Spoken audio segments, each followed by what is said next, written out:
Hey everybody, welcome back to the Quantum Self podcast. That's QQ Quantum, where we sorry, my speaker's loud. We come together twice a week to bridge the East and the West, the spiritual and the science, to show how spiritual ideas have applicable ways of changing your life. Our goal here is to bring awareness to the root of the root of spirituality, below the fake positivity and the woo woo and all this stuff, and show you how you can change your life. And today we will be talking about the power of routine, daily routine. In yoga, we call it sadhana, and how they can really transform your life, on your path to mastery. So anyway, I'm Chan Tag Deep. Over here next to me, this is my good friend Aquawolf, and down below we've got the sound bowl master Tej Ranshir.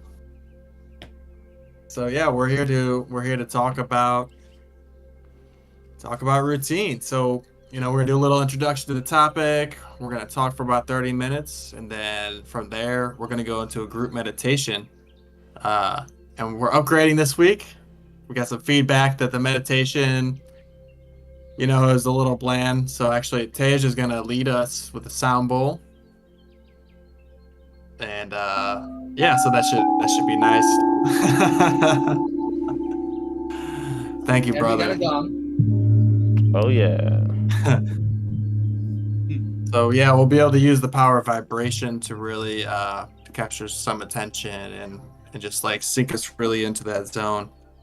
Yeah, so on the topic too, we've got a live chat. Welcome Anthony Duncan. Welcome back. We saw you here last Wednesday. What's up, Anthony? That's my boy. Yeah, I just wanted to say shout out to everybody who's followed us. We've got 2 videos up in 1 week, getting close to 200 views and 29 followers, and I just want to say, I'm super grateful for everyone who's tuned in.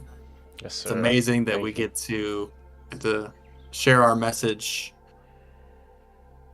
and just kind of bring this new paradigm of spirituality to the world, where we can make sense of things, that might not always make sense to everybody. So that's on both sides, the science, the spirituality, bring an application. So anyway, I'm Shand. I'm here just to tell my story on routine today. You good, Aquawolf? I thought you were gonna sneeze. No, I was just all right, cool. Yawn, just a yawn. Okay. Yeah. Right on, guys. Routine. So, routine. So, what does routine mean to you guys? Routine to me means something that, okay, so I read this quote that says, if you want to achieve a goal, you need to build the systems to achieve that goal, right? So the system is your routine, essentially, right? They say that you could know where someone's heading in life by their routines and their habits, right? Because it's almost like your operating system in a way, right? It's the daily program, it's the loop, right? So I would say that a routine is your personalized loop to get you to your end goal, right? So if your end goal is spirituality, if your end goal is ascension, right, and your routine should match that, right? It should be in alignment with that. So that's how I view routines. And I'm not perfect, I'm not a saint, my routines sometimes are very good, sometimes very off. But in all, the main routine that I've kept is my faith in the routine, and knowing that I'm on the path, trusting in God, trusting in the universe, right? So I would say, yeah, that's my take on routines. How about you? In my view or opinion, routine is the game changer that allows us to go from a player in the game to playing the game. It allows us to fortify ourselves. It allows us to strengthen ourselves, to find support within ourselves, to find support with outside ourselves. It's kind of like, the way I see it is, your daily routine is what charges up your magnetic battery, or your levity. It helps you lift up from the forces of gravity, or from the forces of the external world that are constantly pushing on you. In your routine, you can create space where you can kind of hold or support the pressure of it, so it's not really a pressure, which allows space for your perspective to widen, your bandwidth to widen. It allows you to start a relationship with you, so that you can start to learn what routine works good for you and what routine doesn't work good for you, what is in alignment with your most non-resistant desire, because that's going to be another thing we talk about later, especially when this meditation, we'll be doing the cork meditation, which is a quantum meditation, and it talks about just how anytime you're hustling and grinding, you're not as likely to accomplish that, because we're hustling and grinding. When we're in a non-resistant state, the world can magnetize to us, or we can flow down the river of life. A routine can be anything. And then so like your daily routine, which is your sadhana, prepares you for your daily living, which is your aradhana, which then prepares you for daily bliss, which is Prabhupati. Anyways, you might have to fact check the word, because I mess up sometimes. But it's kind of just a step by step series in which you can build consistency and momentum, and then faith within yourself, because a lot of the science of this has been proven. They call it like neuroplasticity. So like, we don't even know it, but like, you might have started drinking coffee in high school, or smoking cigarettes in high school just because, it was cool. And then you never really stopped, because you just kind of, your body built momentum, and then you don't even really remember why you started it. But then every time you ask yourself at the present moment, it's easy for the mind to come up with justifications, when really the you've made a highway in your brain, and it's the easiest path for the signals to go back and forth. As you start to do any new routine, say something as simple as like, I'm gonna swap my cup of coffee for a smoothie. The first few days, it's going to be hard. You're going to have to kind of make yourself, because there's no pathway there. But like, as you get to the halfway point, you'll start to see how the smoothie is doing more things for your body than the coffee was. And then now your routine of just drinking a smoothie instead of a coffee shows you benefits. And then it becomes easier to do that, because you see the benefits of what this is doing for your life. Not everybody else's. It doesn't matter what anybody else thinks of a smoothie. You see the evidence firsthand for yourself. So it's kind of like, it starts a series of processes in which you can start to build a relationship with your body.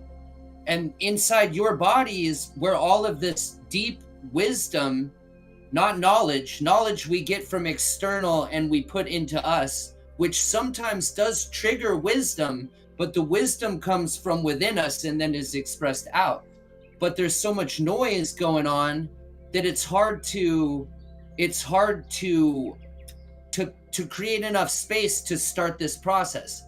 And so hopefully today, after we're done here, we'll have given you guys a few avenues or a few different perspectives or ways of looking at it, into where you can start to practically apply this to your own daily living, and then you can start to see the results.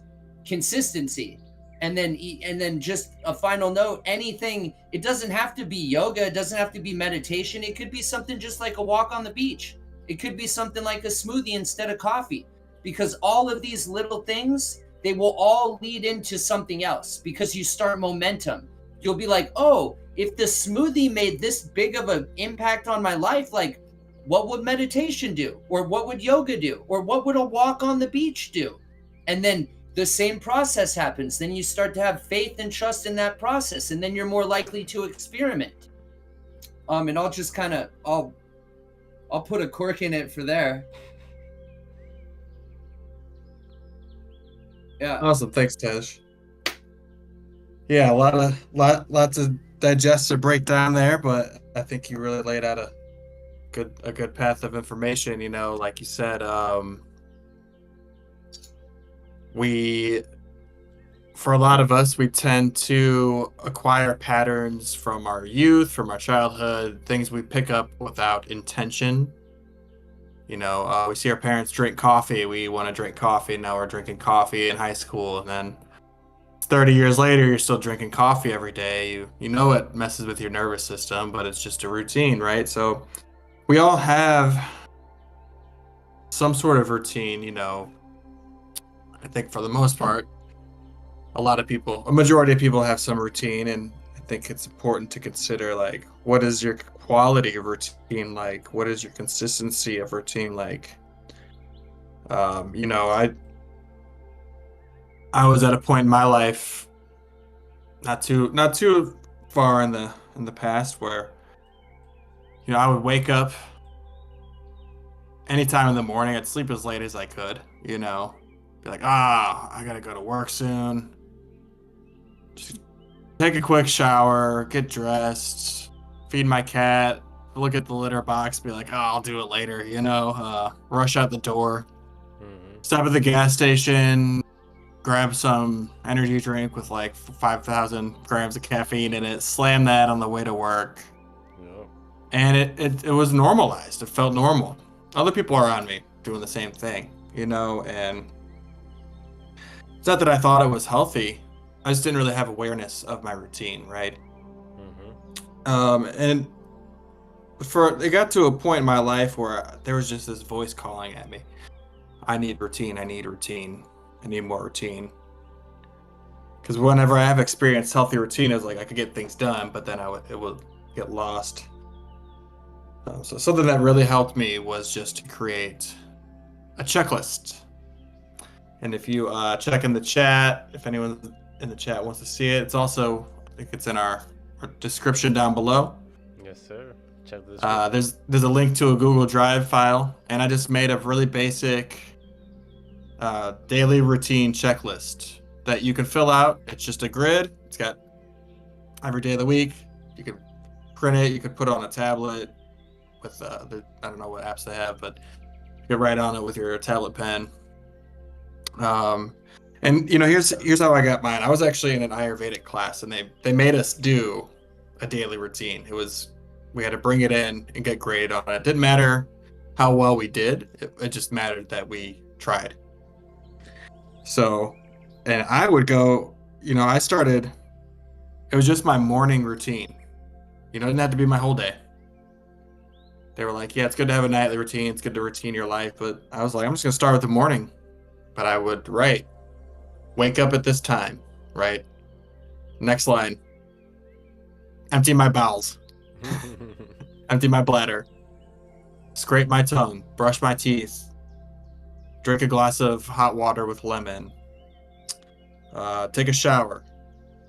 Do an oil massage on my body. Rehydrate my skin. Get dressed. 20 minutes of yoga, 20 minutes meditate, eat breakfast, put on my shoes, grab my keys, go out the door. So like step by step, every little single thing, you know. And then the next thing was there's so many things on there. It's like, I don't want to put the pressure on myself that I need to accomplish all these things on day one. You know, we want to do the best we can and be happy with it. That's And important. I think the most important thing about routine is to have flexibility in your routine. Because when you do get really rigid in it, and things in life are going to come and change and shift, and time is like sand, and time life is like sand. It's always blown in the wind. So when things change, you want to be able to adapt to your routine. You don't want to be so rigid in it, but you do want to have some sense of order, and then eventually you're doing your morning routine, and you don't need a checklist anymore, and you're going through your day, and you feel energized, you feel healthy, and it's almost like now you can do less and accomplish more. And it seems backwards because you're doing more I was doing more in the morning, Hmm. but I'd be more in the flow state, and everything seemed a lot more effortless than just waking up, not even awake yet, crushing the caffeine. Yep. Um, and nowadays I've got my daily routine. I've got a weekly routine, different things for every day. We got podcasts, got classes I take, etc., etc. It's like I kind of build my routine around those days, so I can be adaptable. Your routine can evolve, and when you have a healthy routine, it's like Tej was saying, it it can evolve into your whole life in a positive way that enhances your whole life. So that's the Prabhupati. I looked it up earlier today. Prabhupati is how you say it, because we were both having trouble the other day Yeah. pronouncing that. Yeah. Prabhupati. Sadhana's and sadhana, in Kundalini yoga, which we both are involved in. It's kind of like your spiritual time of the day, but it is part of your routine. Yeah, and then that evolves into your Aradhana, or the Aradhana is the spiritual time. I forget, I get it mixed up. But I know that the Prabhupati is when the routine evolves in a way where, like, your whole day's in flow. Your whole day has purpose and meaning and bliss, and you're empowered, flowing. Since I started having a routine, I get so much accomplished. I have a window blocked off for doing this kind of work or that kind of work every day. I go to the cafe, got planned out Monday through Friday what I'm gonna work on. Like it's nice. Like I used to struggle to even get something started. But with routine, I'm able to take care of myself, take care of the puppy, feed my inner puppy, take care of my inner puppy. So he's happy, he's relaxed, and my day just unravels in front of me. So anyway, I don't want to keep going on about me, but I just wanted to share my story with routine. And it's great, but life will always test you at every level. Life will always test your routines. We have opportunities to travel, new jobs come up, new work comes up, new relationships come up. So yeah, I mean, there can be a dark side or a shadow around routine as well if you get too rigid in it. Or yeah, maybe it'd be good just to kind of talk about the shadow side of routine a little bit, guys. What do you think? Yeah, I mean, I feel like I could speak to this. A lot of times, like I would have a full list of things that I would want to do, and then sometimes I'd be rigid, and that rigidity, it makes you like beat yourself up, right? And is it hard to hear me? No, you're great. Okay. No. But yeah, so there's times in my life where there's times in my life where I had very like I'm on it. When I was in Thailand, I had a nice routine like for like almost a month, 2 months, right? Because I read that Anthony, he was saying that every day my routine is toxic in a sense. I absolutely relate to that. Like I could relate to that as well, right? Like I worked a job, I would wake up, go to McDonald's, get a Red Bull, maybe get another one, like, and then go to work. I have 30 minutes, and then I'm eating what's called here is Wawa, which is like just like a fast food gas station, but it's all processed food. It tastes good, and I'm pounding like Oreo milkshakes, right? Like the big boys, like crazy stuff, right? And I was doing that. So like I've been on both sides of the spectrum. I've had the good routines, And then the bad routines, I mean, smoking cigarettes every day, like just horrible routines, like waking and baking, just waking up and just ripping a bong, like just crazy stuff. So like I know the shadow side, and then I know the good side. Like when I traveled to Thailand, I spent some time there, and I feel like I was finally locking in a good routine. But then I had to leave, and it disrupted my routine. So like I caught a glimpse of it, and I was like, wow, this is what life feels like on a routine. When you wake up and then like it's like your brain, you don't have to think, you're not using too much processing power, you know what I'm saying? Like you're just like, you get up, okay, this is what I do, I'm gonna meditate, I'm gonna do this, I'm gonna eat, and then I'm gonna go outside, I'm gonna get some sun, and then I'm gonna do my practice. And I caught a glimpse, and it's almost like a drug, yo. Like once I had that glimpse, I was like, this is what I want for my life. Like I want routine, I want structure. And I feel like meeting you guys, right, and then doing the meditation dome now, every day we're coming together, we're talking, that has given me hope again, right? So yeah, that's just a little of the shadow aspect. What I would say is that if you are in that shadow aspect, like be gentle with yourself, be patient, and begin to neutralize, in a sense. Like you don't go from negative to positive, you go from positive to neutral to, or from negative to neutral to positive, right? So like there's a bridge, right? You have to go over the bridge.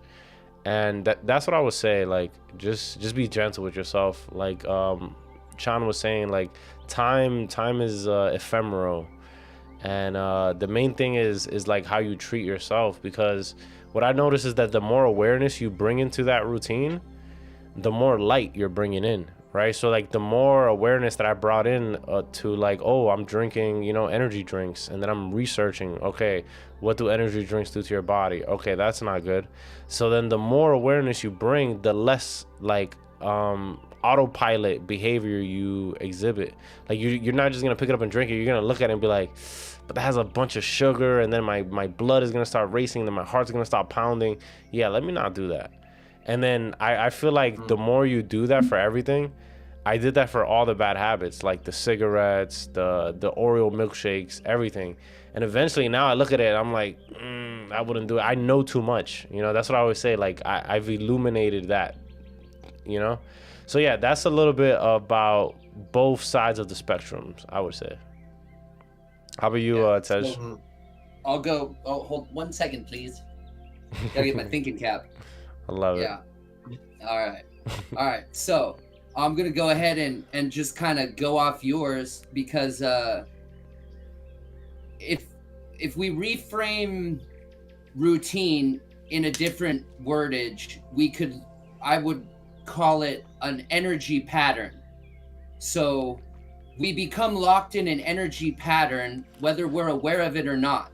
Just getting up every day and doing what you do the day you go to work or the day of your day off. If you start to look at them, you'll see that you're already structured in some sort of routine. And so like Anthony was just saying, he's already using the power of his awareness to notice that this routine is not really the healthiest for him. Or you may use your awareness to notice that this routine isn't even my routine. I only have this routine so that I can go work for that place or person, which I don't even really enjoy doing. So awareness for anybody who seems or thinks or feels that this might be hard to start, simplify it. Set yourself up for success and just start with your awareness, because every day you use your awareness investigating your daily routine, you're creating a routine.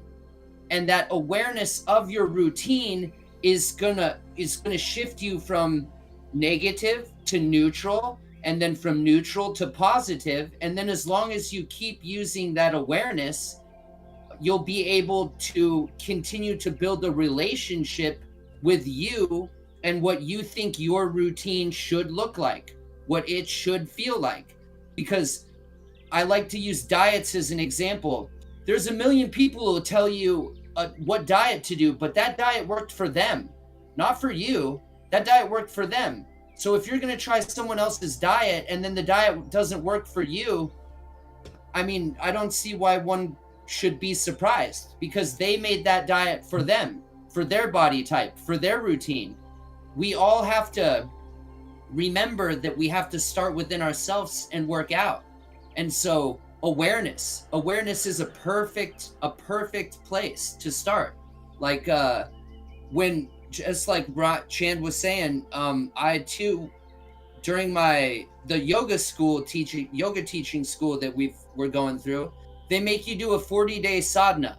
So you have to do the same kriya for 40 days in a row, and if you miss it, then you have to go back and start from the beginning. Now, doing that process of 40 days in a row, you notice, like the first days are hard and you got to kind of force yourself. By about day 10, you start to see the change, and then it becomes a little easier, but there'll still be points where you can maybe almost fall back. And then by day 40, you're not even thinking about it. You're just getting up and you're doing it, and your body's loving it and you're loving it. And then day 41 comes and you're like, what do I do? What do I do? I don't know. I gotta, and then you pick a new one, or you keep going. And then that number 40, there's a lot of, if you look into the neuroscience of what's happening, at that 40-day marker is when you're first creating a new highway from one receptor to the other. So like, whereas before it would have been the unhealthy routine, you have to kind of make like a gravel road for your yoga every day, or for like the coffee to the smoothie. But by day 20, it starts to become a paved road. And then day 40, it's a super highway. So it's naturally doing it. And then what you were doing it's not as much as a thing because you haven't been doing it. So the receptors are firing on a different path. And then the old path now becomes obsolete. So just like Buckminster Fuller says, the goal is to build a new reality that makes the old reality obsolete. That's how we continue to just self-grow. And then that's really all we got to worry about, because if we grow individually, everything we impact, everything we see or take in, everything we put out into the world, everything we take in from the world is all different. You elevate, you get a different perception. You can see things at a wider angle. You can look further back from the picture. You see things you might not have noticed before because you're looking right down at your feet. Now you start to look out. Then you start to, again, see signs, and you can trust and have faith in the process. But the main things to remember are set yourself up for success. Like whatever you feel is the easiest thing you can start doing, that you know deep inside you will be healthy for you, start there. Even in like with anything. So they say it's better if you can only consistently meditate for 3 minutes every day, that's way better than doing 30 minutes like every other day or 2 or 3 times a week. And the 3 minutes a day will lead to 5 minutes a day. And then that 5 minutes a day will lead to 10 minutes a day. It's all about going from the negative to the neutral, and then to the positive, and then holding that momentum. And then that's the other. So to speak back on the shadow side of the routine, once you get locked into a good healthy routine and you slip or you fall, you'll also, while with using your awareness, you'll see that maybe some old thoughts that you haven't thought of for a long time kind of try and sneak their way back in. It's only natural that it wants to then re-neutralize itself, and then at the neutral point you can pick the negative polarity or the positive polarity. It's all up to the individual. That's why momentum is our greatest gift, because the more momentum we can put in the positive pole, it's almost impossible to go from positive all the way over to negative. You've got to go to a neutral spot, and then you kind of fall back. So that, just try and think of it as an energetic pattern, and then just try and think of it also as a process in which you start to get to know your inner self. Like what I've found is that my yoga mat when I get on that yoga mat, it's my sacred space. Like I've carved, it doesn't matter how long I've been on there. It doesn't matter what I'm doing. It doesn't matter if I'm having a good day or a bad day. The second I get on that yoga mat, I feel safe, or I just feel in a supported space away from the rest of the world, where I can breathe deeper. I can question and answer myself and be not impacted by other people's opinions or the the outside energies coming in, because we live in them. The second I get off of my yoga mat, I've got to go live in them. But every time I start my day on my mat, no matter what it is I'm doing, I'm able to have faith and confidence and momentum going out into that daily living. So it's I think the sadhana just means beginning, middle, and end. It's a time in which you've created for yourself that has a beginning, a middle, and an end, and an intention. So like I said, whether it's yoga on a mat, or it's a walk on the beach, or it's just sitting down and meditating, or just looking at your schedule, we're all different. We have to all respect that we are all individual beings. And that's why it's so important to remember not to look to us for what to do, but to look for yourself. Look inside yourself what to do. We're only going to give you 3 different flavors or examples of what's working for our individual energy makeup. Some it will help more than others. Some it'll only help a little. And then some it won't help at all. And then when you tell us that it didn't help at all, that allows us to come at it at a new angle. And then out of that, something will birth.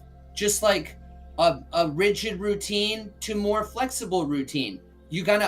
I struggle with that immensely, because I want to like wake up in between 2:30 and 5:30 and do like 2+ hours of yoga, and then I want to take a nap, and then I want to wake up and do some meditation, and then I just like I can get so rigid. I have to remind myself that like yoga on the bed's cool.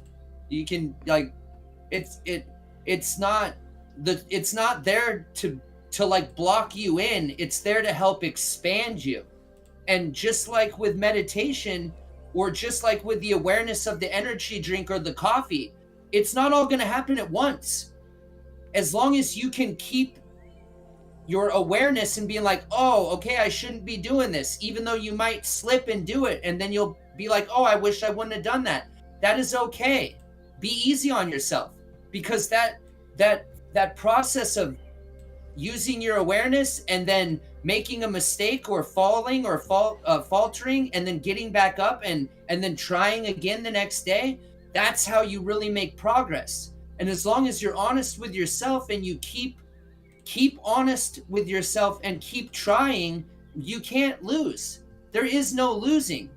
Like, that's really the only rule of this game of life, is you have to be 110% honest with yourself, and then you have to try. You don't have to be perfect. You don't have to get it all at once. Even like when we start meditating. When I started, I had monkey mind all the time. And then through yoga, I heard a teacher say that it's okay if you get distracted. Just remind yourself that right now is for my happy time. And then gently put yourself back.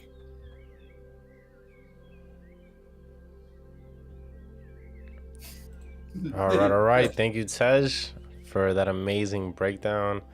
Just a quick reminder, we have about 2 minutes and 30 seconds till meditation time. That being said, I'm going to kind of walk you guys through what we're going to be doing. So, this cork meditation, so when I found it, and I haven't done it yet, but later I'll put a bunch more of the science and like a better video down in the description so you guys can really get what's going on, because it's kind of complex, but I don't want to look at it as a complex thing right now. The whole point of this cork meditation is that when we're sitting, and all we have to do is close our eyes and breathe, and we'll naturally start to go inward. As thoughts or emotions come into your field, you'll feel your body tense up somewhere, or you'll feel some sort of a restriction, because you are becoming quantumly entangled with that thought or that emotion. Now, to put what I just said in a visual sense, think of it as like you have a thought and then you grab that thought, which is a cork, and then you're holding that cork underwater. So you're now entangled with the thought and you're creating resistance because you're holding on to the thought. Whereas if we just let go of the cork or the thought and let it go back up and out, you'll start to feel the release of, first you feel entangled with the thought, so you'll feel restriction. And then as you notice that, you let go of it, you'll feel the release. And then if we think of this as just going to the gym and like any other muscle, like you'd bench press to build bigger pecs, all we're doing right now is building our emotional muscles so that we can be aware of when a thought comes in and we've become entangled with it, and then we can use that awareness to let it go. And then if that comes easy, no problem. When you let go of the cork and you're not entangled in anything, just visualize it floating on top of the water, the ocean, because that's where we all are. That's our one consciousness. And then you'll start to learn that the longer you can hold that visualization, the longer you can just sit in the oneness, the knowing. And then you'll start to feel ease in your body at throughout everywhere, from the top to bottom. Sometimes it's just like your toe will twitch, or like sometimes it's much easier and you'll feel your whole upper shoulders restrict. Based on the thought and the emotion, they all have a frequency, and that frequency correlates differently in our body. But again, just remember that you can't do it wrong. All we're trying to do is just sit, notice when we have a thought, notice when we're entangled with it, and then just let it go. And then I'm gonna kind of guide you guys through that. I'll play some singing bowls. If at any point in time, just feel free to anchor on your breath, anchor back to your breath. And then when something takes your thought away from your breath, you know that cork is being held, and then just release it. And then gently come back to your breath or whatever it is you need to anchor. I think that should be good enough for... Yeah. All right. Okay. And I'm going to set the timer up so that we can start meditating. All right. You ready, Tej? Okay, yep. So I'm gonna, first let's just do a couple, I invite you to take a couple deep breaths. If you feel comfortable closing your eyes, that's fine. If you want to leave them open, that's fine too. But let's just take a deep inhale in through the nose, and then a complete exhale out through the mouth. We'll do 2 more of these. Deeply inhale. Completely exhale.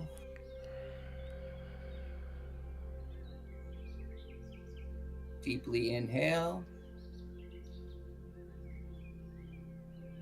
Completely exhale.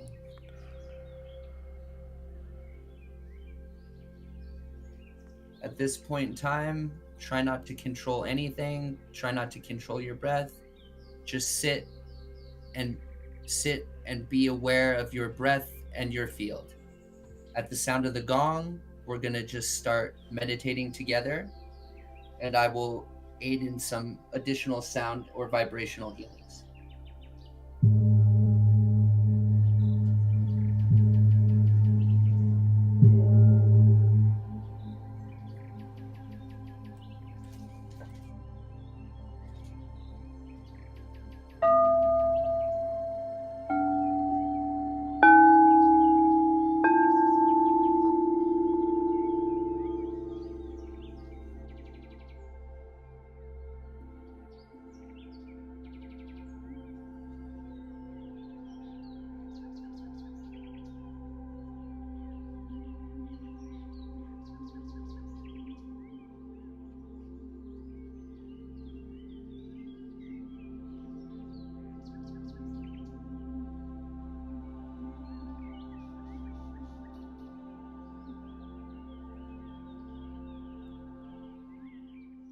We're just trying to build the repetition of process of knowing when we've become tensed and then releasing it.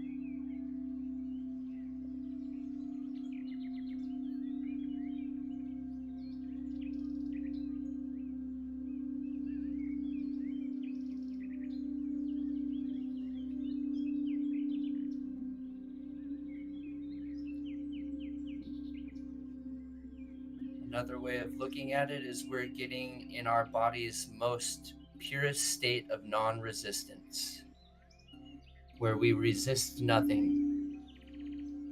No thought, no emotion. We are just a cork that naturally floats to the ocean, naturally at home with the oneness of all.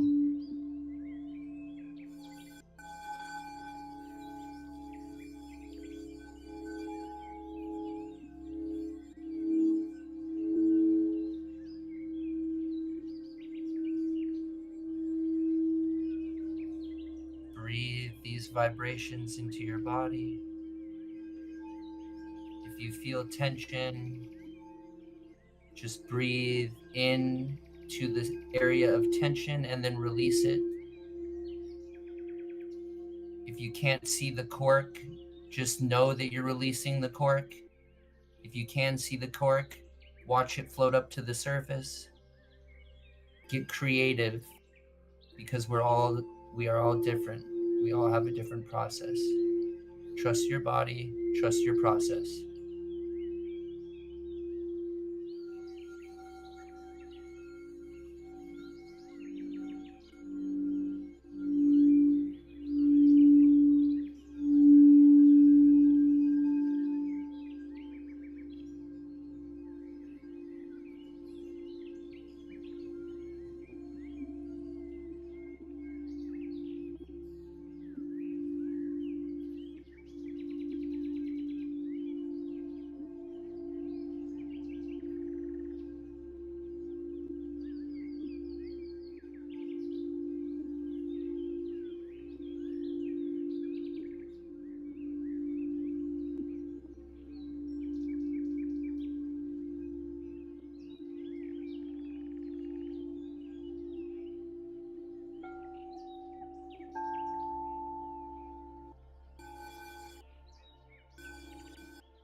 we've wandered too far, we just remind ourselves that we are a cork and we are practicing the path of least resistance.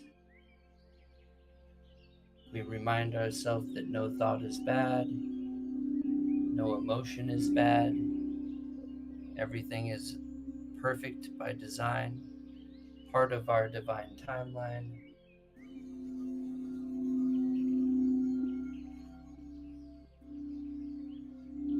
And as we go deep, think of the deep as we go deep as the inward stroke, and the thought is the outward stroke.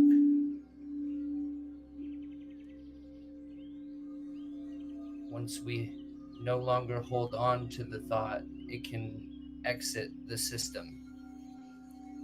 If we keep grabbing the thought and feeding it back through the system, it creates a loop.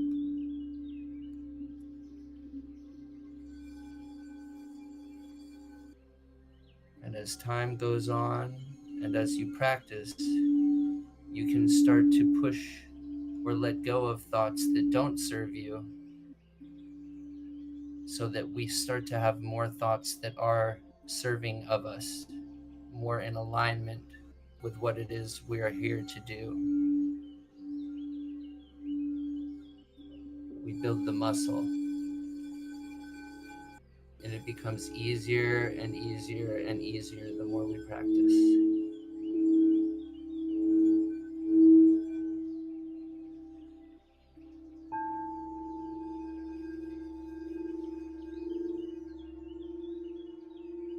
Your inner and higher self has nothing but unconditional love for you. We've just forgotten how to talk to it, how to sit with it, how to build a relationship with it.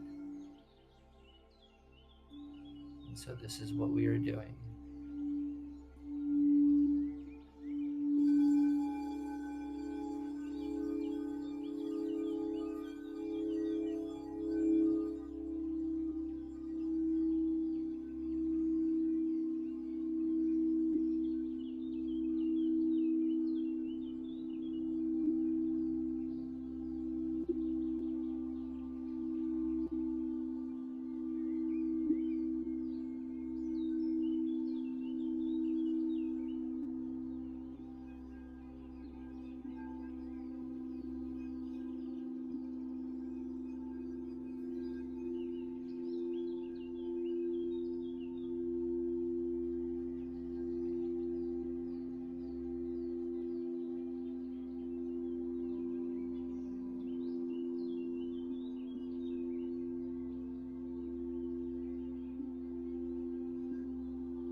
Now, at this point in the process, I want you to thank yourself for showing up.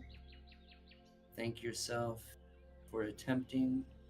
Thank yourself for being consistent.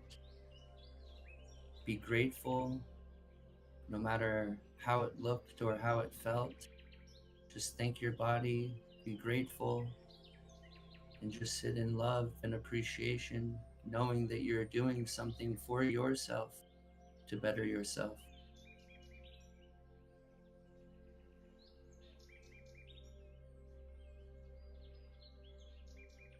And thank you for doing this together with us. All of us, we come and show up individually for the group as the whole.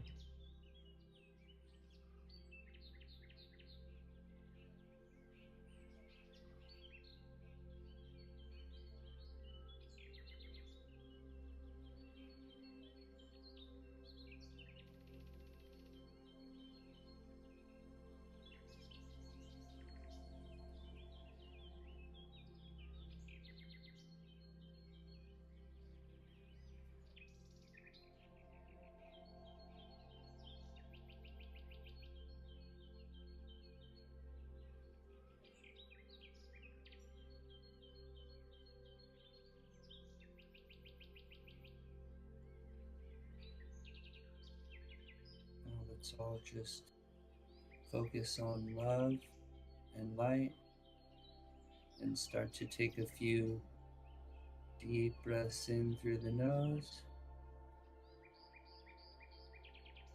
Complete exhale through the mouth.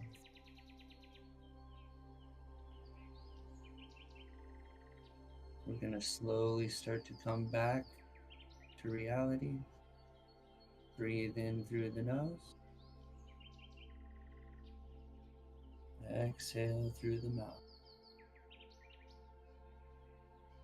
We're going to do one more big inhale through the nose. And a complete exhale through the mouth.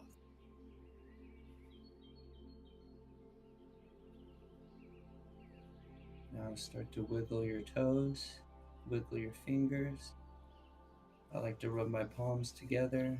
Anything to just start generating some friction or heat. Getting back into the body, the physical body. I also like to open my eyes into my hands so that I'm not overcome by light. Whatever works for you, though. Just gently come back to the place and the space that you are in. Namaste.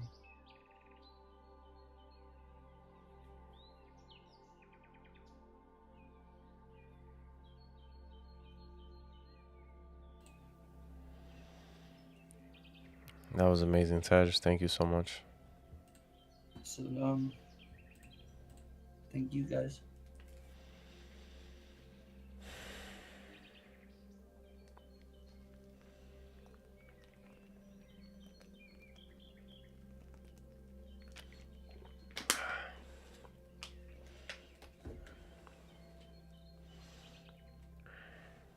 I love you guys.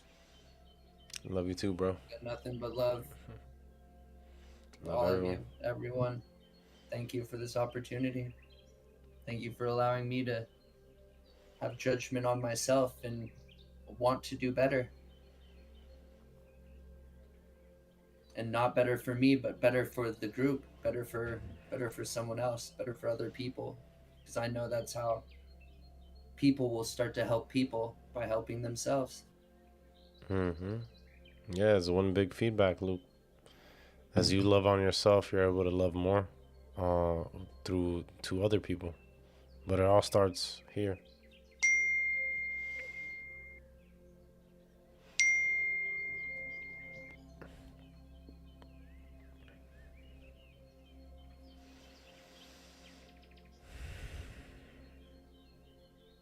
Yeah.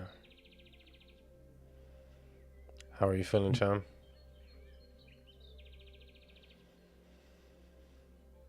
I'm just feeling good. Feeling really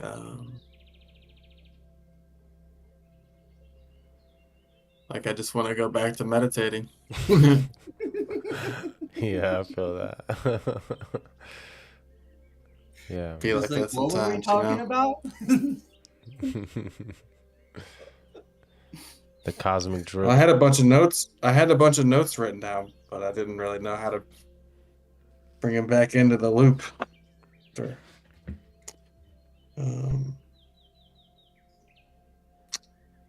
Yeah. So the meditation just shifts the gears. Yeah.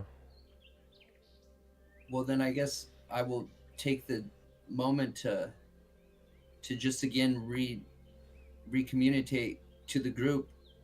If any of you feel strong or safe enough to share or have questions, even if it's not positive, even if it's just that it didn't work, all feedback is good feedback, and this space that we've created is strong enough to contain it. And you may not realize it, but most of the time when you're asking a question, you're asking a question for not only yourself but for other people in the group. You're mimicking an experience that someone else might have had. You're showing other people or giving other people the permission that some need to ask or share. Or even if nobody else does, your question, your experience might help another person in the group. All of these things will just organically start to happen. But if we all remain silent, it'll remain silent. So I guess I'm just I just ask, help us help you. Help us help you, help us help everyone. Just let's all help each other together. There's nothing is wrong. You can't do it wrong. There is no right or wrong answer. There is no right or wrong experience. It's literally, the more we talk about everything, the more everyone can talk about anything. And that's why the meditation dome was born, so that there was a space where people could come in and feel safe, not feel crazy, where they could feel heard, where they could feel connected to. We're all human. We all share these deep desires, these deep needs. We're tribal. The world today is just so fast that we all get caught up in our own routine, our own reality. But at the end of the day, the subconscious mind, the deep parts of us, we want to connect. We want to feel heard. We want to feel recognized. We want to share love. We want to come together. That's why we're doing this. That's why us three are here. I mean, yeah. The other day I was writing a song, and in one of the lines I said, we're just all waves in the sea. I am in you and you are in me, right? So it's just like we're just all drops, you know. We're all one at the end of the day. And like you said, like for so long I thought that I was nuts, like I thought I was insane. And then I realized that, you know, when you're on this walk, like you got to be a little crazy, but don't worry, there's other crazy people too, and you're gonna meet them, and then you're gonna realize that you're not that crazy, right? You're just different. You're just seen through the illusion. And tribe is the most important thing to ground you. That's what I've realized, going to the meditation dome consistently, you know, having that become my daily routine, you know, in a sense, that is my routine, right? Like now I just wake up, you know, I do my thing. I try to elevate spiritually, and I always look forward to us meeting and sharing and just, you know, just creating that space. It's the most beautiful thing. That's why, like, to me, the highlight of my life has been this so far, right? Like, no matter everything I've done, just having a safe space with like-minded individuals, that we all have a common goal. And there's different paths. Everyone's walking their individual path. So you have like different perspectives, right? And it enhances your path, right? As you walk your path, I could walk my path. And it's a beautiful thing, you know? Just that daily routine of just communing, right? Like you said, we're tribal. And that's at our core, right? Like it's a fractal, right? Like you go from family to like your neighborhood to like your city, right? Like to community, right? It's a fractal of everything. So yeah.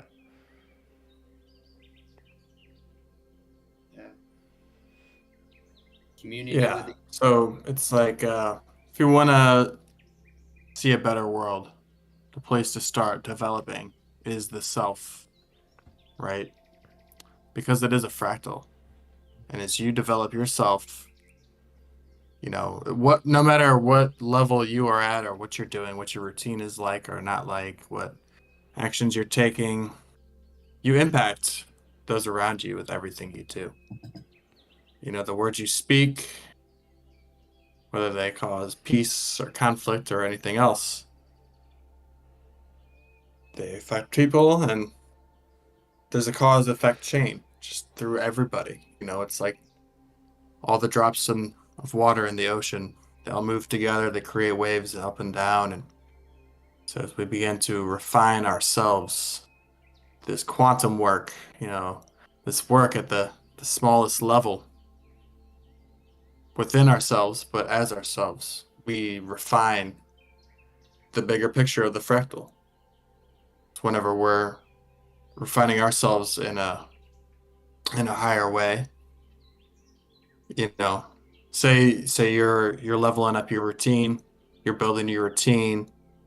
Now you're able to like stick to certain projects you've wanted to do for a long time, and those projects are gonna like help the world in some way, bring value to the world.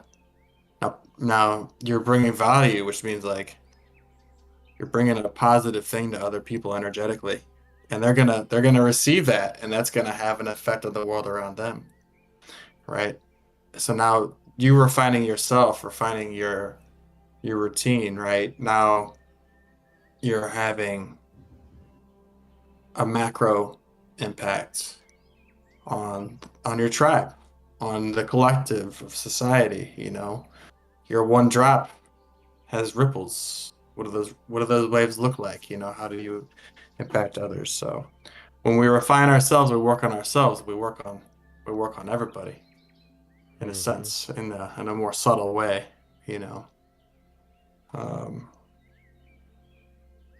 So yeah, it's beautiful whenever we like what we're doing here. We want to show that it's safe to have a space that, yeah, you're not crazy, because any of us who are on a path of self-development, when others see that, it could be confusing. They don't understand it, and maybe they might project that something's wrong with you for not being normal or whatever. Whenever you can see it as a safe space, or you could be in a safe space, it's just like what we all experience here becomes a thing where we can invite others to feel safe. We can actively listen, and we can give constructive feedback. We can say, I hear everything you said, and I can relate in this way or that way. Or even if I can't relate, I'm glad to see you doing what you're doing, and like, imagine if that's a wave that spreads and that carries on person to person. And, it's not just us doing it, but we're part of creating these waves by refining ourselves, by refining our little tribe, making it public, inviting others in. And they can see that and maybe take a piece and share it. Now they got a little pod, becomes more and more accepting and open, and yeah, it's just it's amazing. Yeah, crazy is just a word. Yeah.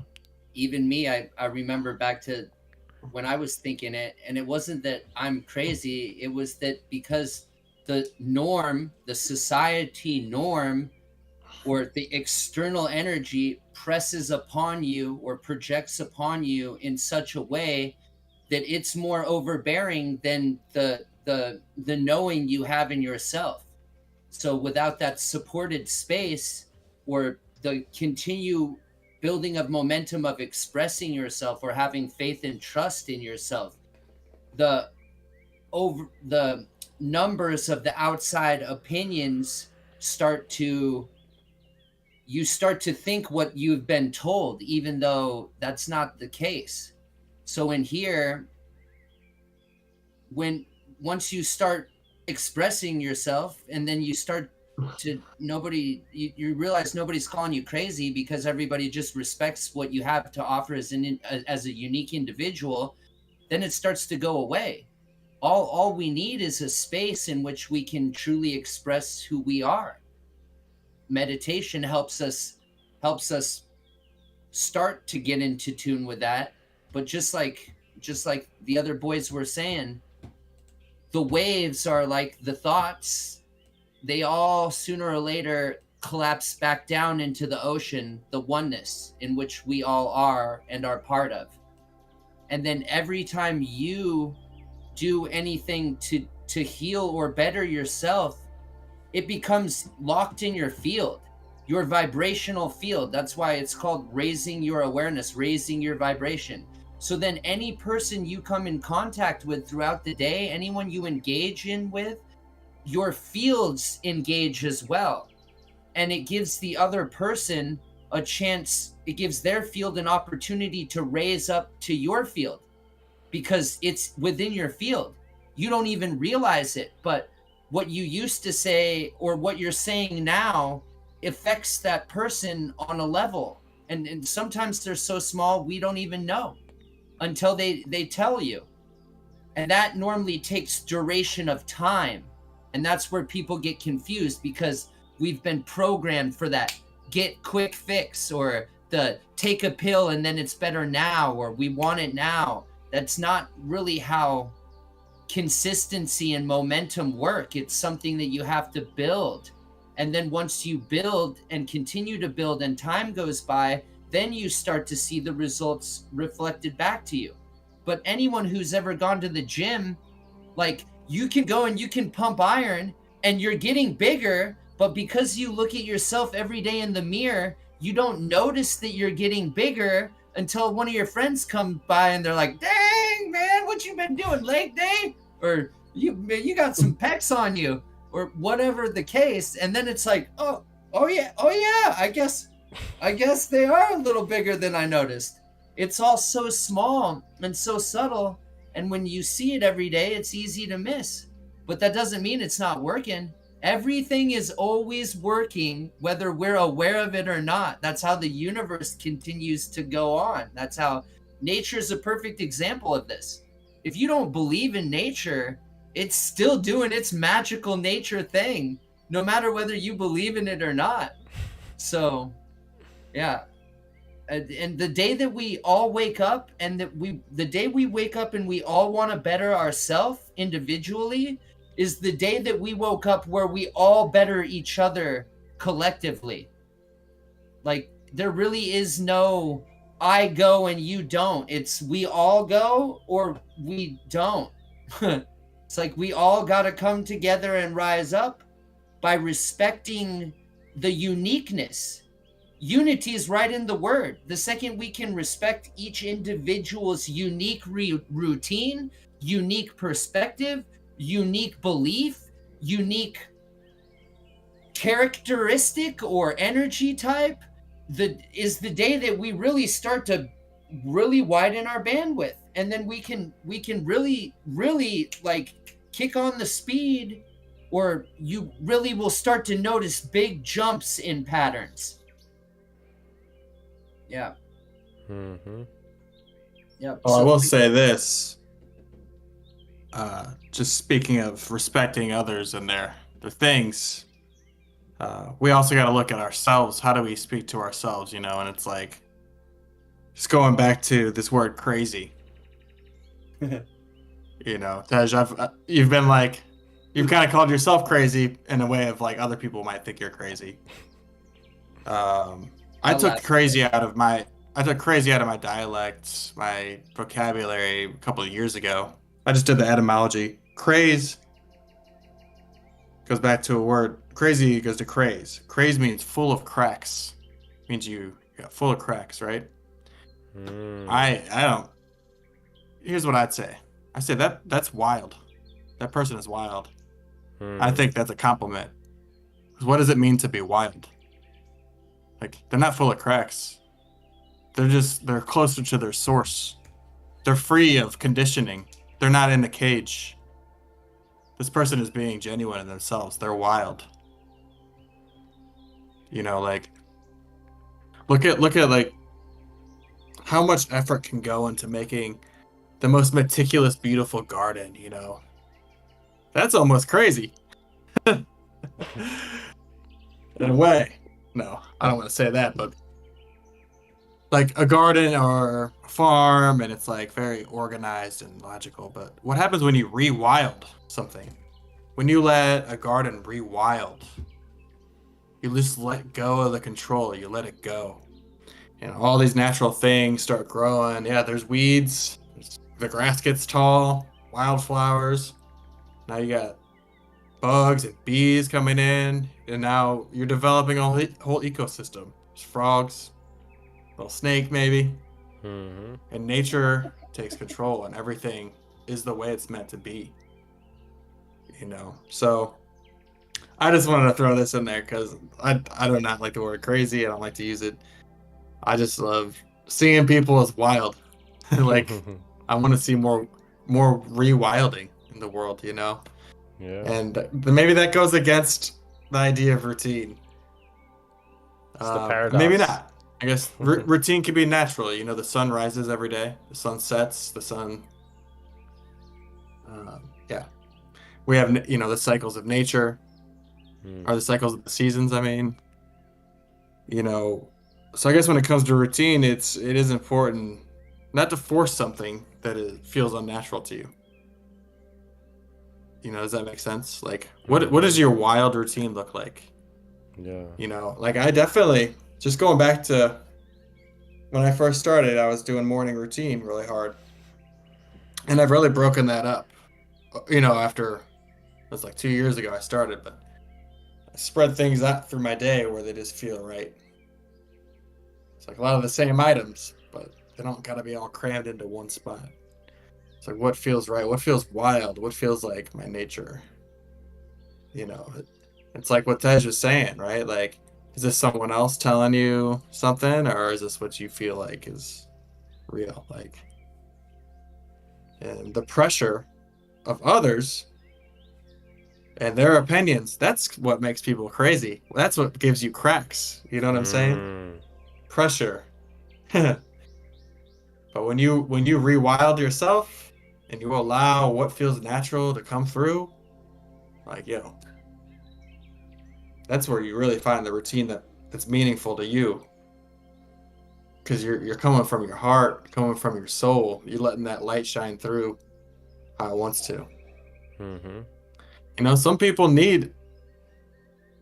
naturally need more routine. Some people naturally just need to flow. Yeah, I could feel that, man. Yeah. But yeah, experiment. Nothing you can try will be for no reason. Even if it's just like Chand was saying, oh, this felt too restricted, or oh, I don't like it as expanded, I like it all in one spot, or oh, I like it all expanded. Like, the only way you'll be able to know is to start experimenting with your own daily routines. Like, maybe just like Chand also was saying, you start to apply how you can rewild yourself every day, little by little, and that becomes a routine. See how that works out for you. There is no, and that's one of the things I like to do, is I like to reframe it into a game. This is all just a game. I'm my own experiment. I'm my own experimenter, and the more I try, only better results can come. It's when I stop trying, or when I start letting the outside world tell me who I am, that's when we start to go the other way. But just have fun. Get creative. Creative is more than art drawn on paper or a poem. Creative can be thinking. Reframe how you think about things. Reframe your perspective. That's the best. Yeah, so like I like to paint, I like to write. I do a lot of like traditionally creative things, but people will be like, "Oh man, I wish I was creative like you." And it's like it's really nothing. The real creativity is when you are the paintbrush and life is the canvas. Like when you let yourself flow and paint your life and create the life you're meant to live. That's creativity right there. Like, that's the real artistry, I think. And that does come from, like you were saying, Tej, it's like, is it the outside world that dictates your life, like is it advertising and like tradition and a family and what school taught us, for me, public school. That's there's conditioning right there. They ring the bell. They're like, it's time for work. It's time for break. It's time for lunch. Oh, you didn't listen. You got to go to detention. That's overtime. You got to work Yeah. overtime now. Like, uh, Mm-hmm. but like, I like to talk about this word authority, and the root of authority is author. Mm-hmm. So like, who is the authority in your life? Are you the author of your life, or is someone else the author of your life? Is your mind, when you let your mind be the author, the mind just responds to the senses. It looks outside, you know.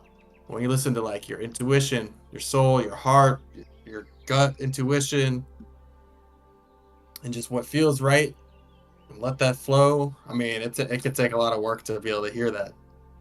I know I wasn't always able to. Even if I heard it, I just wouldn't listen. I didn't know how to listen. Yeah. But when you do the work and you become your own author, then you dictate your life, and now you become the artist of your life. And whatever your routine looks like at that point, whether it's structured or it's not, at least it's your responsibility. It's up to you to decide at that point. You're not doing toxic things because you're just responding to something in your life that doesn't agree with the way you're living. Like I was waking up and rushing to a job that I was just working to survive. I needed a job. Drinking these high caffeine taurine. Taurine is synthesized bull semen extract, full of all these other chemicals. Why? Because I had to force myself to get through a day that didn't resonate with me, right? I was crazy. My cracks were showing. The pressure was killing me, right? And I had a toxic routine. And these were, like Anthony said right here, failure leads to growth. I don't like to see things as failure from my point of view, but I would definitely say I was trapped in a lot of loops. I didn't have the awareness to break free of those loops. I even got to a point where I was like, I know this is toxic. I don't know how to get out of it. A closed loop system, that's what a routine is, right? And the best way to fix things is you just make one change at a time, or you make one really big change of everything at once. But it's easy to bounce back because if that's where you felt safer before. But this whole rewilding, it lets you be the author, the authority of your life. Follow your natural routine. And instead of just living this automatic life, an automatic loop, you get to be intentional. You get to be the artist yourself. So anyway, that was my little TED talk. Thanks everyone for showing up. Thank you, Chan. You definitely read my mind because I wanted to look into the etymology of crazy. So that does make sense that crack and crazy are very similar and they kind of come from the same. And yeah, like I'm going to make a conscious effort to remove that word. I'm no longer crazy, but I am wild, young, and free. And I'm just going to go with the rhythms of nature. You've made an amazing, what's the word? Like, I guess reference to like wilding. And if we look at like old growth forests, like that's nature, right? In its purity, like untouched, like what's the word? Like uncultured in a way, right? Like no one's messing with it. They're not trimming the leaves and trying to make it pretty. Like that is, yeah. So I love that. I love rewilding. and I feel very connected with that. I feel connected with the being loose, right? It might be the reflector energy because it's like a long wave. It's not a quick thing. It's just you're just going with the rhythms, and it's more of like not putting any friction. It's like dancing, right? Like if you think about dancing, you can't dance. You have to let go. You have to just be the sound, right? So yeah, I just wanted to add that perspective because I'm grateful because I'm learning while we're here. I'm like, dang, like these are my friends. I'm so grateful to have them because they're just reminding me of so much. So yeah, man, forever grateful. Yeah, there's a power to not doing, Yeah. like to not consistently making effort, Mm-hmm. but to just move with the dance. Yeah. Know, it's a beautiful thing. Mm-hmm. I get to echo what Aqua said, and just even right here and there was a great example about support within the system. Like, hey, buddy, maybe do you want to learn about what this word actually means that you're saying? Because it might help you be free of it once you actually understand what's going on. And then after both of them talk, it's like the rewilding. When I hear that, all I hear is path of least resistance, which is the same thing we were trying with the cork meditation. That if I could suggest just one thing, it's look for the path of least resistance. Like even when Chand was saying, I know I needed help, but I didn't know what to do. Just look for the path of least resistance. Like, so intention and path of least resistance will always equal desired effect. The second you notice yourself like grinding for it, we've gone the wrong way. Just again, I like the dancing. The second you and with anything, even with meditation, the more you try, the harder it becomes. You just really got to step back and like get out of the way. Like the Tao, the hardest part is really just getting out of your head space into your heart space, which then you can just be like, just I think flow with just it. going to real quick, you're talking about when there's resistance, you're just beating your head on a wall, Yeah. That's where the cracks start showing up. There you And go. see, You funny. keep running to that wall. You become a crackhead. It makes so much sense. It makes so much sense. Now it's not even about what the people said or how they've defined it. You can look at the root of the word and then be like, oh yeah, that makes sense. I'm not going to use that word anymore. I kind of laughed about it, but now it's like, yep, nope, rewilding. Yeah, Or just, I'm wild. I'm a wild man. I'm wild and I'm looking for the path of least resistance. Yeah. How do we flow? With everything. Even if it's just something that comes at you through your daily living.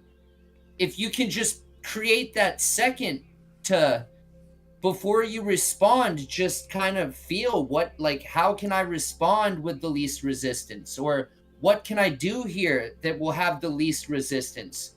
Your body, your emotions will start to guide you. The subconscious brain is 70% of the brain. Like the brain, the part of the brain that we use to do all this stuff is like the little brain.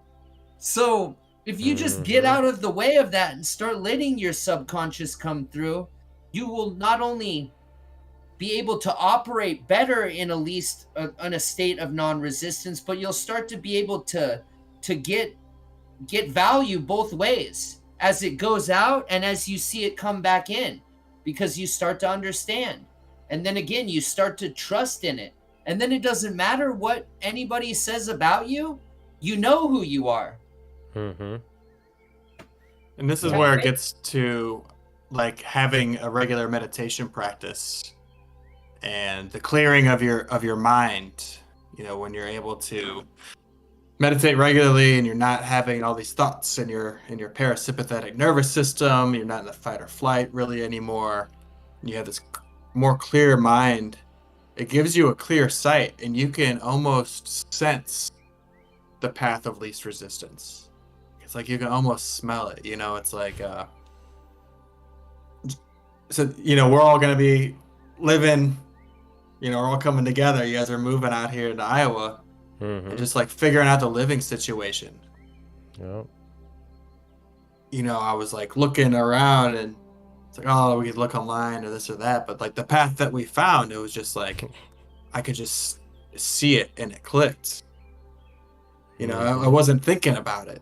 It's just like the path of least resistance presented itself to me. Mm. And then I could follow it. I could see, oh, wow.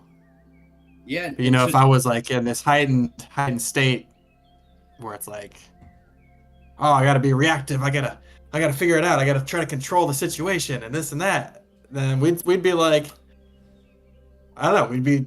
It'd be a whole different situation than what we got going on. I don't want to like put all these details out there right now, but Yeah. it would I've just been there. be a lot more of a struggle. It'd be more difficult. Yeah. You know, it would be a lot of resistance, and but it's like doesn't always make sense until you're doing it. But like the effortless way is like the easiest way. Like less effort can lead to the right path. Yeah. You know what I mean? Less stress, and things actually happen. You know, society's like, you gotta do it to get it done. But sometimes that's not the case. Mm-hmm. And it's when you can find that path of least resistance, like Teja was talking about. That's like, the wilderness, the woods, not the cracks, not the headbanging. All of this came because we realized that we were already doing this anyway. We were already meeting up and talking. We were already then meditating together. Then we were already talking after. And it's like, well, why don't we just add a recorder? You know, that seems pretty, yeah, let's do that. And then we're all gonna go live together. And it's I'll just kind of elaborate a little bit because it's a good example.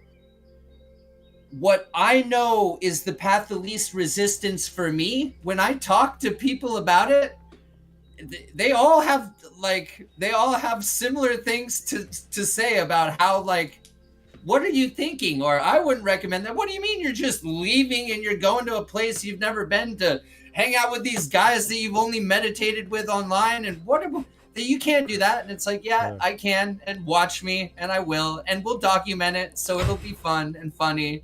So don't worry about that. And then just a little side note, when I graduated high school, Hurricane Ike had just came through. And so like they sunk a bunch of sailboats in like the Corpus Christi, Clear Lake, Houston, Texas area.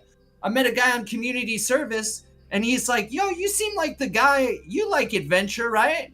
And anyway, by the time of the end of the community service with him, he had me, we had talked so much about just going and buying a sunken sailboat, unsinking it, and then sailing it to Mexico and then Cuba, that I was in. The last day of community service, I packed my stuff, I hopped in with his car, we drove from Oregon to Texas, then we bought a sunken sailboat, camped in the guy's backyard while we fixed it up, and then sailed to Mexico. Everybody thought I was crazy, but it felt like everything was in alignment. I already knew the guy, I was already there, we were already talking about it. It's like, yeah, you got to trust yourself. Yeah. And going back to you guys mentioned the Tao, right? Like in Chinese philosophy, they have what's called the Wu Wei. Have you guys ever heard of that? Like the effortless way, the actionless path, right? Like so many philosophies, so many cultures like understand this, and it is one of the most difficult. For so long I spent time grinding, right? And like I made a right, I made a left, and I'm trying to intellectualize which is the path, right? But until I stopped trying is when I found you guys, and then I found the path, right? Like I was trying to build an application, I was trying to do a startup, I was trying to work with these guys, I was trying to go over here, I was just trying to do so much, right? Just intellectualizing. And then I was like, you know what, I'm just gonna play my guitar until like it just sorts itself out, and that's it, right? And it did, right? And now I'm like okay, so this is how you actually know what the path is. There's no resistance. It's like a leaf on a river. It's just going.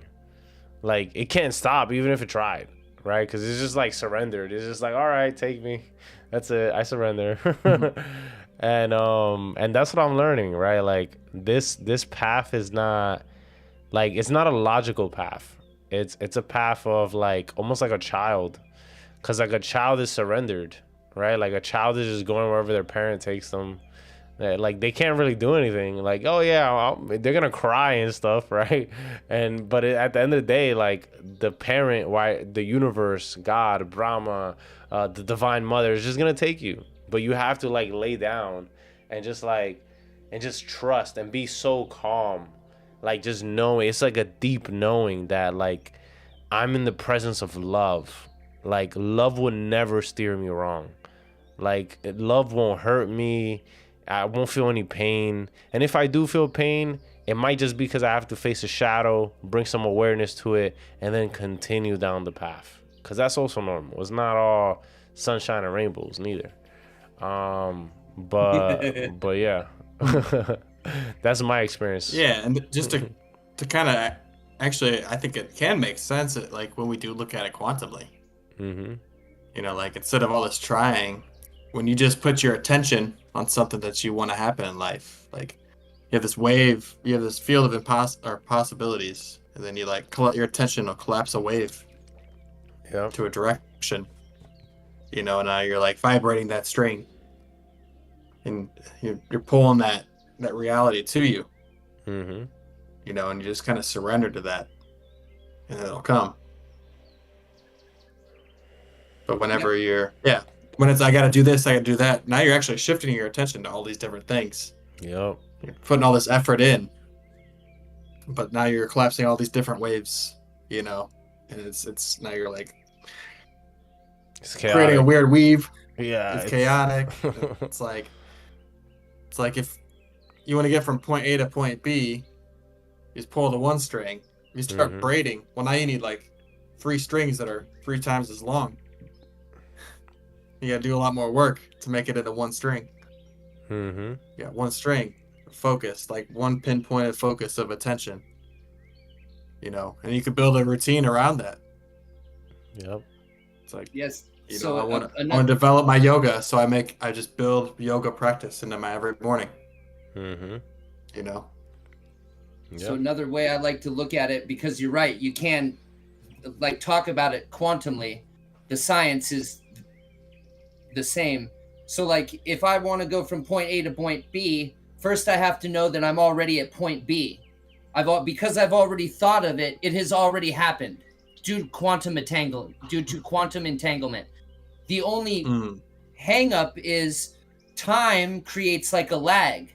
So knowing that I'm already there, I then have to then just wait until the doors open and I walk through them. Or another way of saying that is I have to carry on with the path of least resistance until I get there. Because when I start doing something that's out of alignment or off the path from A to B, it will feel out of alignment. You'll feel it'll start to be the hustle and the grind.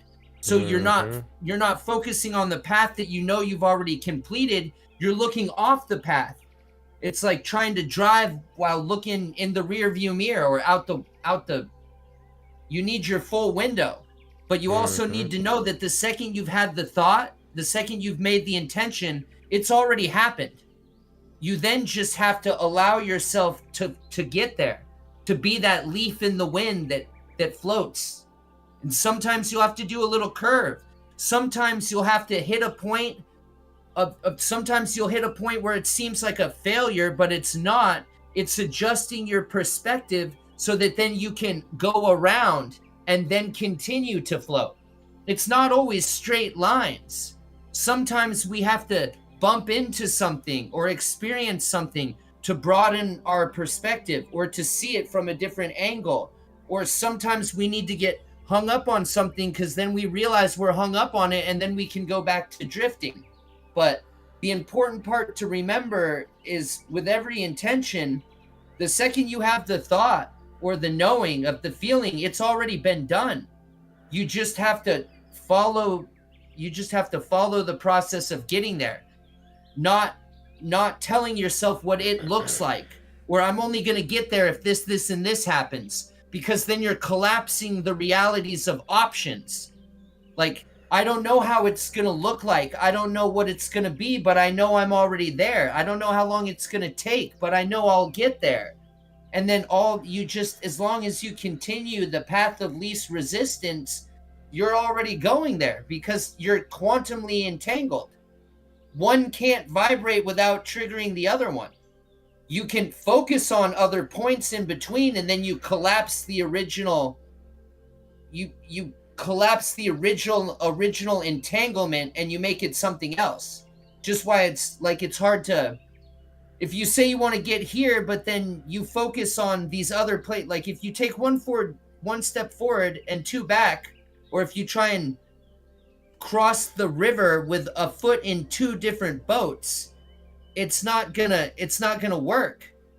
You have to single pointed focus, single pointed knowing, and the easiest way to simplify all that is just single pointed focus in the path of least resistance, because that's how you know it will carry you from where you are to where you need or where you want to be. And then you just respect the divine timeline, the divine process of that happening. Mm-hmm. Yeah. Well, I would definitely add on to that.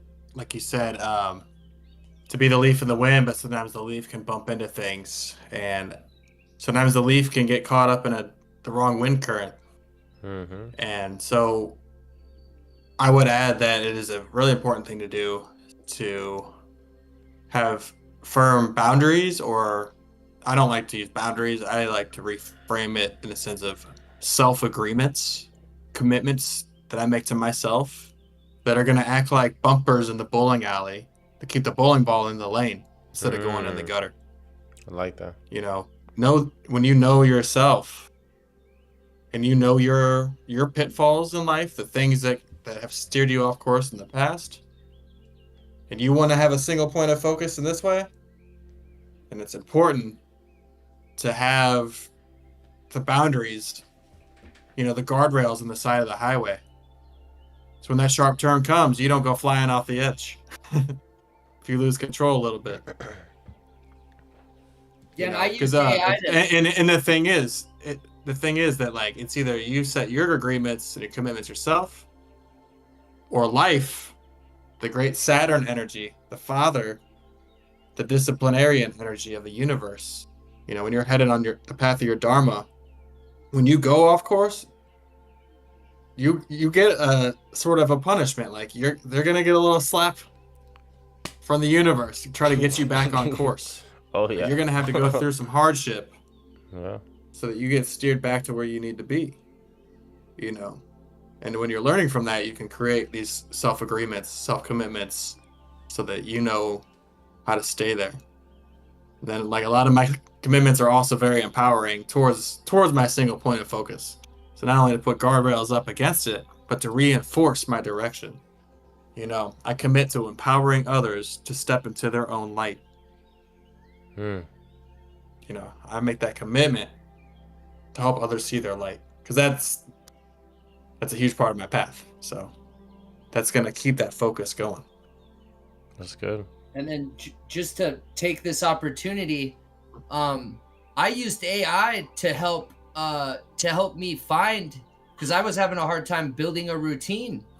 I used the AI to help me find a routine that worked good for me for a starting point, and then adjusted it from there. I had AI help me create my value statement, like Chand was suggesting, and then I had AI help me refine my self-commitments, because just like Chand was saying, these bumpers, you get to a point where, like, it's almost, it creates a moment of pause, because it's like, am I going to break this deal that I have with myself? It's easy to break a deal for external forces, but when you've put in time and energy and made this boundary or this deal with yourself, for yourself, out of love, and then you're about to go against it, it's like, it just creates a natural buffer where you're like, do I really want to? I don't think that's in alignment with me. I know that's not in alignment with me because this is what I wrote. So it's a nice, gentle way to remind you, and then again, get back to that path of least resistance, that daily routine, whatever it is, that the sadhana that leads to Aradhana, that then leads to Prabhupati. I still can't say it right. Yeah, because you might not even see, like, something that's like a bump or something that takes you off path isn't necessarily going to be something that's dangerous or toxic. It could just be a friend who's like, I'm starting this business and I would love your help.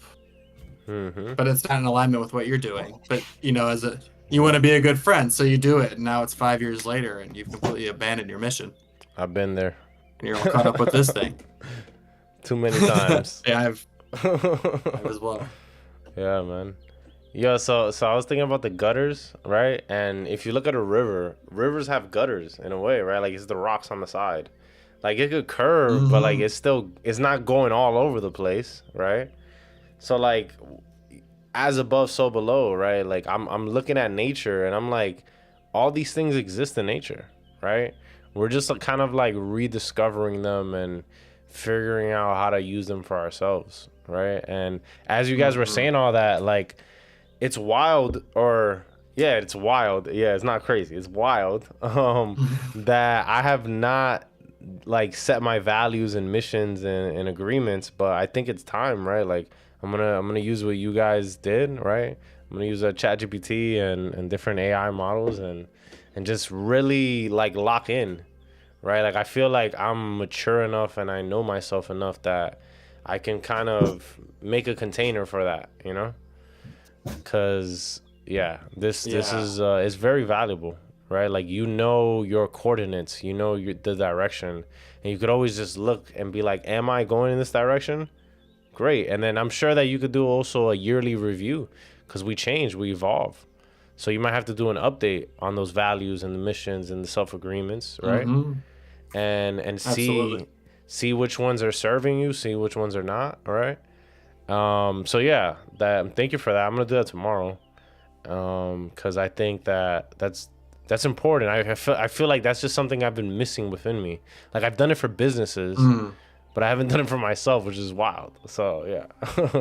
Exactly. Yeah, this is like my coaching process, and I'll give this out freely to everybody. It's like, all my coaching is pay as you may, and I'm really not looking to take a bunch of clients on, but I will like give out what I do for free so anyone can do it themselves, you know? Yeah. Because it's what I did for myself.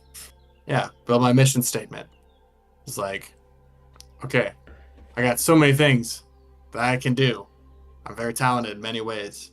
I need to. What does my soul want to do? What is my life path, my life mission? Not that my ego wants, you know, it's not like, oh, I want to make $1 million. Oh, I want to get this job. Oh, I want to date a model. You know, with a Lambo. I've been there. No, it's like literally like, who am I at my core? And what is like something that gives me room for variance? You know, it's like, I'm a manifester, a healer, a teacher, a creative genius, a servant of the infinite. I'm committed to freeing sentient beings from suffering by aligning with divine flow, refining my gifts and my vibrational frequency, and empowering others to connect with their light.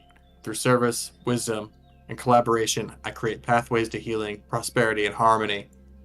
Using transformation, refining individuals, thus creating waves that refine the tribe and the collective. Like, here's my life mission, but it's not specific to any one thing. It's like, I could go do anything, and it's all gonna be in this one point of focus. You know what I mean? All my agreements either help me keep evolving myself. I commit to feeling all my feelings. It's gonna allow me not to trap things in and project them onto others. Yeah. So when something comes up, I'm gonna deal with it. I'm gonna take responsibility. That's another one. I commit to taking full responsibility as the creator of my reality. Using challenges as opportunities for growth, having compassion for my mistakes. So I got the mission statement. So there's the path. Got my agreements. There's the bumpers. And then based on that, I could be like, what are some things I'd like to do in the next 5 years? Mm-hmm. In the next year? How am I going to get there? Start breaking down steps. Like you make the outline and then you start filling in under each topic the details a little more and more and more. Mm-hmm. You'd be like, dang, now I can see the whole path to get there. But it's like you said, so I got them all hanging on my wall. But in not even a year, I see opportunities for refinement because life often throws things your way that you're not expecting. Mm-hmm. So especially with my goals, it's like, oh, I was thinking I was going to do this, but it's more looking like this is going to make sense now. Does it still fit in my mission statement? Absolutely. Am I honoring my commitments to myself? Absolutely. All right, it's on. Yeah, man. That's awesome, bro. It's like a It's self-regulating system, right? I'm sure Tej is familiar with that, and he could Yeah. explain that. Chan said it perfectly. You can just constantly look at it and then check the boxes and remind yourself, I'm in alignment. Mhm. Like I felt inspired to read mine because you did, and it just gives a good. This is just a good little snippet of like how the AI can really help you. So my mission is to illuminate the path of transformation and self-realization through the integration of creation, wisdom, and healing. As a cosmic alchemist, I bridge the realms of the material and the spiritual, using my fiery, creative, nurturing presence and underlying desire for knowledge to guide others towards their highest potential. Rooted in my journey as a fiery initiator and a creator of beauty, I am here to inspire deep, lasting change through my work as a teacher, communicator, and healer. I offer others the wisdom, tools, and support to break free from the illusions that bind them and embrace their true selves. I am called to lead with clarity, using my voice to share profound truths that uplift the collective. My purpose is to empower individuals to navigate their own transformative journeys, guiding them through challenges, crisis, and opportunities for renewal. Whether through spiritual guidance, creative endeavors, or healing practices, I seek to help others reconnect with their inner wisdom and align with their soul's true purpose. I embrace both my mission of individual transformation and collective awakening, knowing that each step forward is an act of co-creation with the divine. My work is dedicated to bringing about a world where beauty, wisdom, and love lead the way to a new era of consciousness and unity. So it's like, what are we doing here? Check. Okay, check. Yep. Good. Problem solved. I'm in alignment. Keep going. That's awesome. Yeah. Man. Yeah. Next, I would say. next stream, I'm gonna read mine out loud. So it's my homework assignment. Okay, yeah. Yeah. So like part of my routine, I taped it all on my wall right above my desk. Oh yeah, print it out. So my routine to read this every day. Because like going back to earlier, Tej had a lot to say, and I wrote notes, and I was hoping we could converse, but now we got all this time to bring it back up and converse it. So like we live in these loops, and it's awareness that allow us to help with alter our loops. You're saying that, and that just made me think of like the paths our minds take is like when kids go sledding down a hill. When at first there's no tracks, and you hop in the sled and you make a track, and then you go back up the hill and you're like, oh, well, I see a path, and then maybe you don't go all the way. You're like, maybe I can make another one, and you gotta start going, but it actually will steer you back into that direction, and you keep going, and that path just gets more and more ingrained. Maybe you got another path here, and there's a couple other people, and that's these loops we're going through, and whenever we choose to like run up the hill, we want to do a new path. Well, in life, that's like how this helps. The new path is like, if I want to see myself enter this future, I got to read it every day. So that first day I read it, I got a new path, and it's hardly in the snow. But the next day I read again. Now the path gets a little more ingrained, and more ingrained, and more ingrained. And now I can just hop in my sled and go down that every day. I go down that direction. You know. You just summed up neuroplasticity Yeah. in sledding terms, bro. Yeah. That was good. Yeah, actually, first heard that about mushrooms, psychedelic mushrooms, or actually even like lion's mane mushroom. They really help to create new neural connections, and the analogy is that it's allowing the snow to fall on these old paths.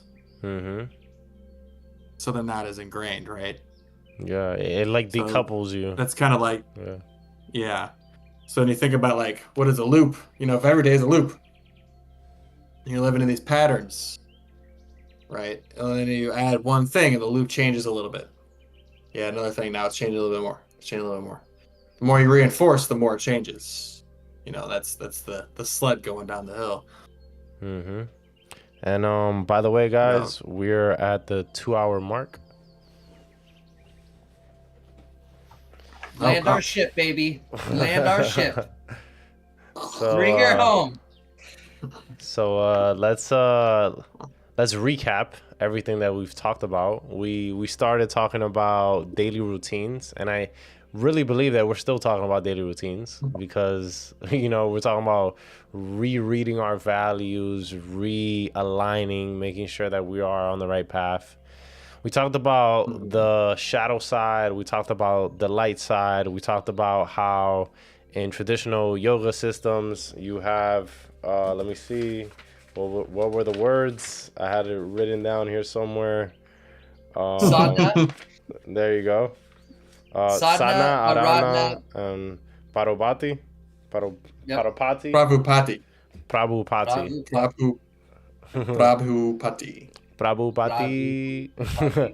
So Pati, I think it's like pada, like a chapter. Okay. Yeah, man. So we talked about a lot of things, and I think the main thing is that routines help you, are the vehicle to get you to your goal, right? So if you just look at hiking, right, just a real simplistic, if you want to get to the top of the mountain, the routine is 1 foot in front of the other, right? That's the routine. So you're doing that over and over and over again. And I know this because I climbed the tallest hill in all the Caribbean in my mother country, the Dominican Republic. Is called El Pico Duarte, which means the Duarte Peak, right? He was a president, and they have his image up there. So it was a long journey, riding mules and all types of stuff, but it was literally just 1 foot in front of the other. Like you slow down, you drink some water, and you just keep going. And it felt like a spiritual experience, right? Because so many things happen at the top of mountaintops, and really all our goals are that, right? Like you get to the mountaintop, and then you're gonna see another mountain, guys. Because I saw another mountain, I was like, yo, I'm gonna climb that one. And it's just like, I was like, dang, this journey never ends, right? Like it just never ends. Like I rested up. At first I was like, I would never do that again. Then I rested up and I was like, dang, that was like the best fun ever. Like, is there another mountain I could climb? How tall is Mount Everest? So that's just life, right? But to put a bow on it, your sadhana, your daily routine, right, is just the path of least resistance. At first it's gonna take time. Like Tej, he made a great analogy. He said it takes about 40 days, like, or that practice that your yoga teacher gave you, that you have to do it for 40 days, and if you fail, you start again. And that goes back to the sled, right? Like you're covering up the old pathways, creating new neural pathways. And you know, taking lion's mane is actually really good. I have some there. I've been experimenting with lion's manes and niacin to open up the capillaries and allow the blood flow to reach deeper into the brain, and a little microdose as well, just to rewire the brain and make it easier, right? Make it easier to to create these routines, because at first it's hard, right? Because I know in my journey, like I was an extremist. Like I would go from toxic to like try to go straight positive, right? And it would never work, right? Because it's a gradual thing, right? And I would say be holistic about it, right?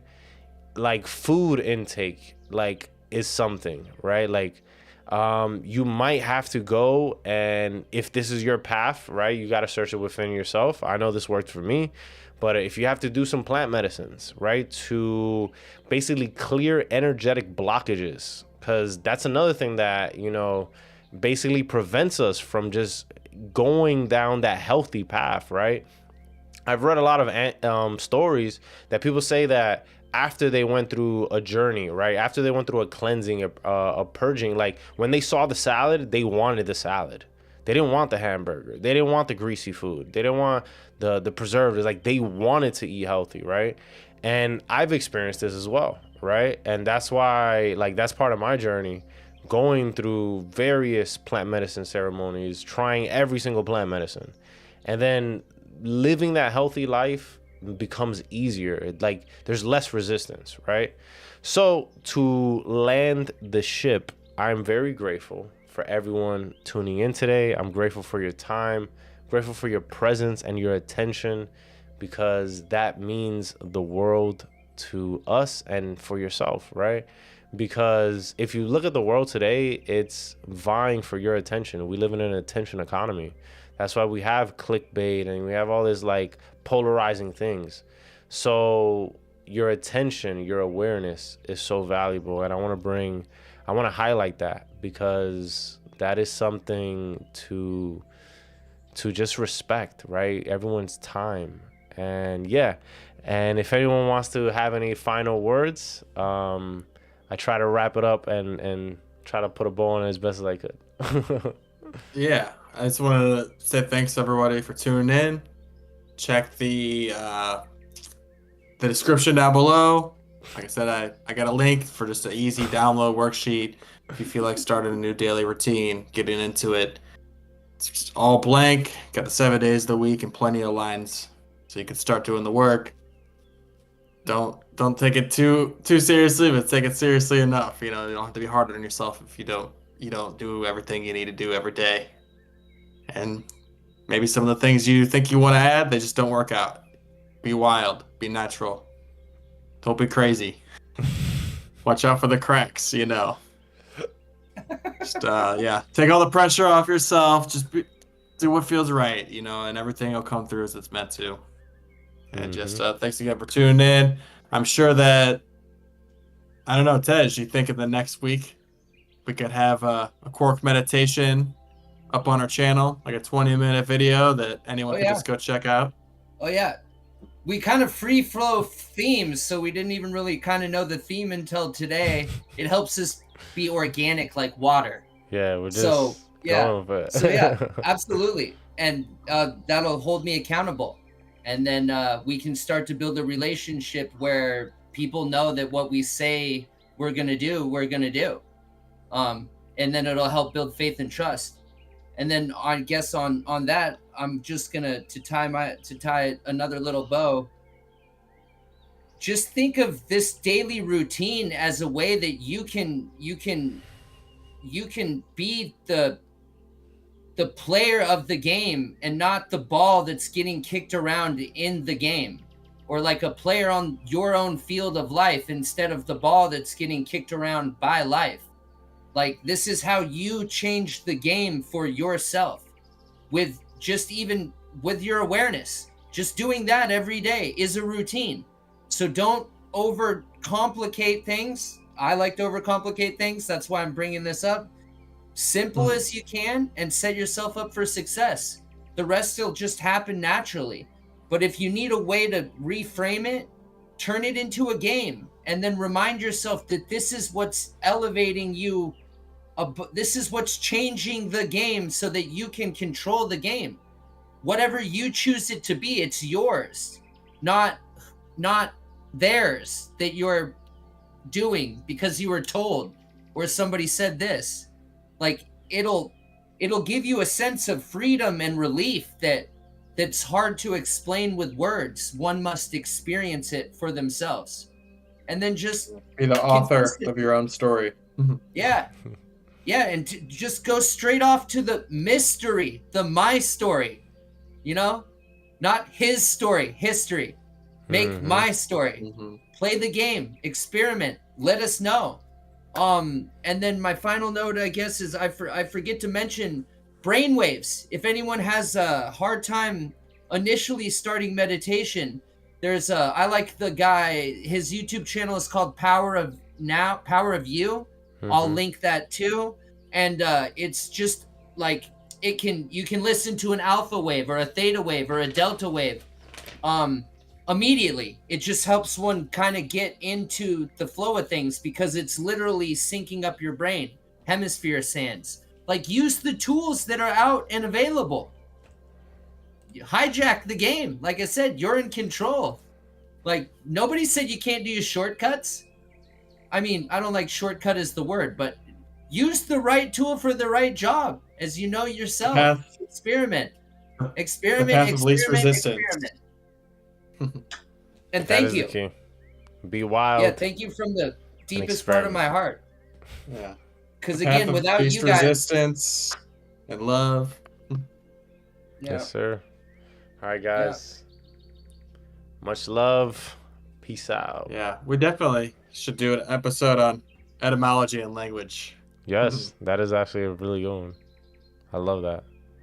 Or yeah, all right. or feel free to, if anybody wants to see us talk about something, throw it in there.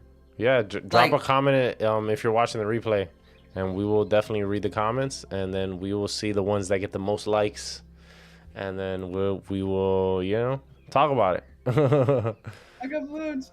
Yeah, man. All right, guys. Love and light. Much love and light. And until we meet again, we are streaming Mondays and Wednesdays. We're shooting for 8 p.m. Eastern Standard Time, and try to figure out that time for yourself. Maybe if you're on the West Coast, I think that's 5. Central, I think that's 7. I don't know, but you can figure it out. Just Google it. And all right. And we are landing the ship, guys. It's been a pleasure. I'm going to do my Captain Kirk thing and just land this sucker in. And we're going to land it now. All right, here we go. Goodbye for now.